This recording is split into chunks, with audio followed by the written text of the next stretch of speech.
Hello everyone, welcome to my channel Chemical Engineering. Myself Dr. Kirti Zare. Today I am going to introduce about the Simpson one-third rule, which is the numerical method. It is going to use to calculate the area under the curve.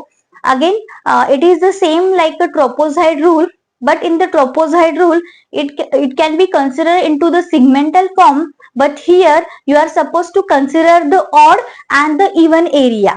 Right, again the data points become the x0, y0, and how much number of the strips they are mentioned over there. So it is up to the xn.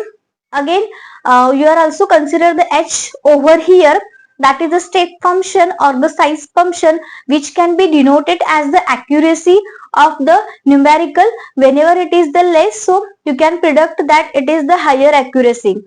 This particular type of the rule is more accurate than the trapezoid type of the rule.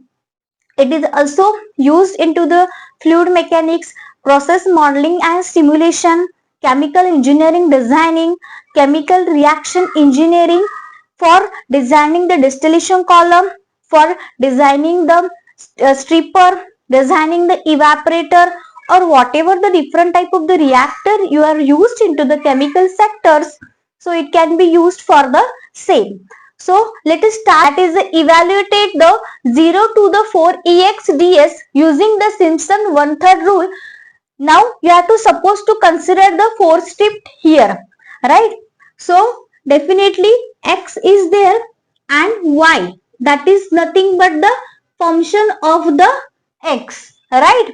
Now you have to calculate the h here, that is nothing but the xn minus x0 by the n. Now what is the value of xn?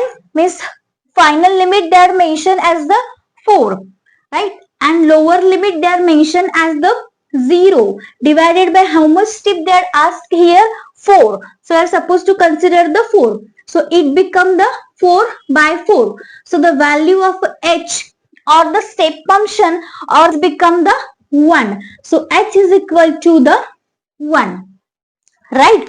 Now you have to calculate the from the x0. Now what should be the x0? So that should be the lower limit. So it is mentioned as the 0, right? x1, how can you calculate the x1?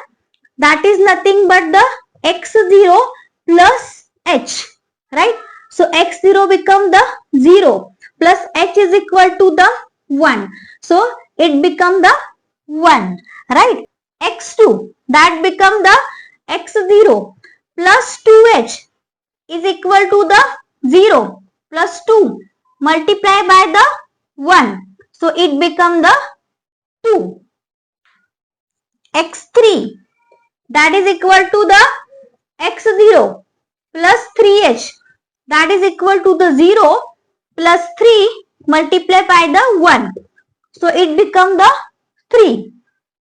Up to the 4th step you are supposed to calculate. So that become the x4, x0 plus 4h is equal to 0 plus 4 multiply by the 1. So it become the 4, right? So you are having the value of x0 is equal to the 0, x1 is equal to the 1, x2 is equal to the 2, x3 is equal to the 3, and x4 become the 4. Now in the next step you have to calculate the y. So y is the function of f of x. So y is equal to f of x, they are mentioned here, that is 0 to 4 into e raised to x into the dx, right? Now y0, y0 become the f of x0, means you have to put the 0 value into this particularly form of the equation. So e raised to 0, right?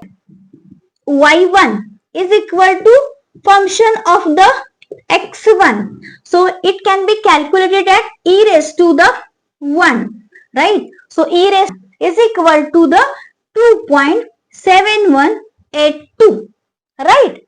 Now again y2. So it become the f of x2, right? So y2 become the f of x2. So you have to put the e raised to 2, 7.389, right? Now in the next step you are supposed to calculate the y3, right? So which is the e raised to 3, right? Y3 is equal to the e raised to the 20.085, right? Again y4, that is nothing but the e raised to the 4, 54.598, right? So this is the y4 value, right? So these are the all our x0, x1, x2, x3, x4 value with respect to the here the y0 value that become the 1, here the y1 value that become the 2.718 and y2 become the 7.389 and y3 become the 20.085 and y4 become the area which is calculated as a0 is equal to h by 3, because here you are going to consider the Simpson 1/3 rule. y0 plus yn plus 4 multiplied by the odd terms that is related with the y plus 2 that all even terms that related with the y.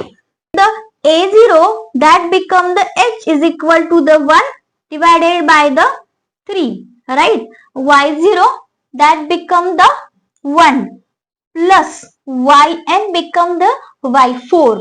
So this value become the 54.598 plus 4 multiplied by the odd term. So it become the y1, that value become 2.7182 plus y3 value. So that value become the 20.085, right? Plus 2 multiplied by the even term. So only y2 area is there, right?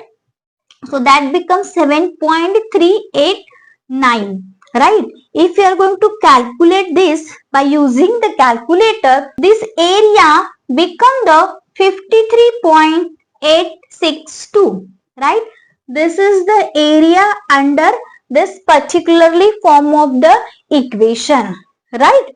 So same manner like a trapezoid rule you had calculated, but for the Simpson rule only you are considered for the even or the odd area, hence it is a Simpson 1/3 rule, so that's why you have taken the h by 3. Generally trapezoid rule is useful for the straight line equation, but this Simpson rules is going to used for the parabolic or the curvish form of the curve. Again this is more accurate than the trapezoid rule, right? So this is the complete solution of this particularly problem. You are supposed to calculate the x0, x1, x2, x3, x4 or whatever the different strict they have asked here. So I am supposed to consider this, right? In the next part, so what should be the f of x they are mentioned here? So that is nothing but the this. So you are supposed to consider this particularly form of the equation. You have to put the all given values and later one you are supposed to calculate the whole area from the 53.892